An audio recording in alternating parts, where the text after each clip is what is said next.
السؤال اللي كتسولوا باش كيتنصب عليكم دغيا، وفاش كتسول هذا السؤال هذا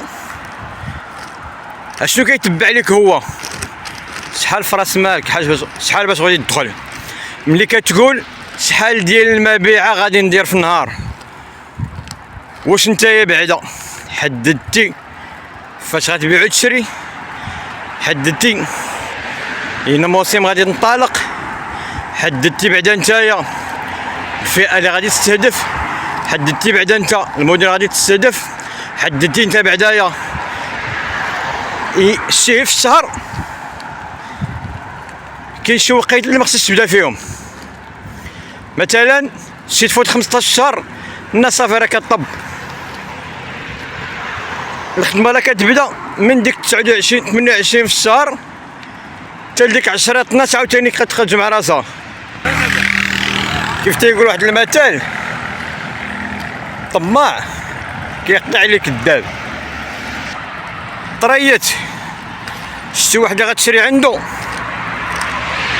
ما تبينش ليه بلي راك ما عمرك ما بعت وشريتي. كيف ديما تنقول لكم في الفيديوهات السابقه، سلح بعدا بالمعلومات، عاد ديك الساعه بدا.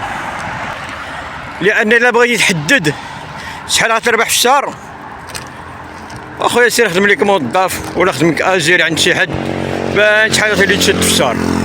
اما البيع والشراء احسن فيها هي التدرج.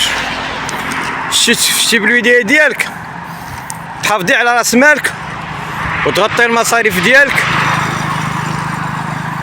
وكتكبر شويه بشويه، احسن لك ولا انك تطلق دقه وحده.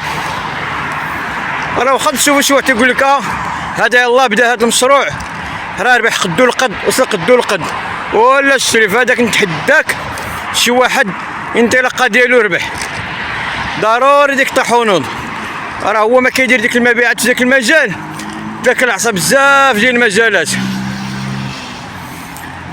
اولا شكون اللي كينطلق انطلاقه صحيحه فاش يكون شي حد قريب ليك، شي اعز اصدقاء ديالك على قلتهم، شي حد من عائلتك، خوك باك اختك امك، شي حد بحال هكا هو كيبيع ويشري في ديك الحاجه في ديك المجال، انت كيديرك بجنبو تبقى شاد لك يديك حتى كتكبر.